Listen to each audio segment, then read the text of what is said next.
All right, so let's go over return one. So the idea behind this problem is to complete a method that returns an array list. So it's testing you on whether or not you can declare and instantiate an array list. Now, we not only want to declare an instantiate one, we also want to fill it with one element, the number 3. So now you're also adding on whether or not you know how to add an element into an array list. So I went ahead and gave you the general syntax. So the only thing new with respect to what you have learned so far is this idea of the type inside these brackets, right? So these angled brackets are new to you. This is the first time we've done them.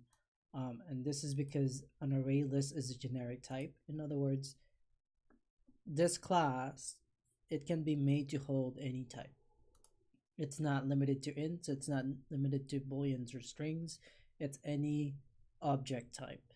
Um, and so one of the reasons you use integer, right, capital I, is because of the fact that integer is the object version of the int type.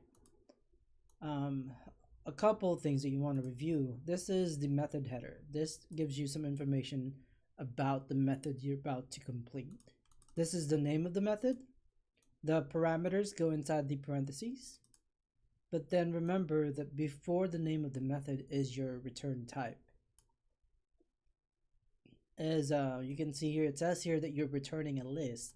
So it makes sense that this is claiming to return an array list of integers. So let's go and complete the problem. I'm going to zoom in. So it should be array list integer r is equal new array list integer, and then now second part 2, add the number 3 or that add 3. Last thing, if there's a return type, you should be returning something of that type. The only thing here that is an array list of integers is an array called R, the one that we created. So it would make sense that we're returning the list that we just created. Save it, and then compile.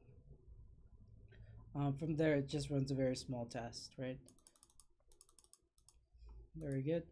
Next one.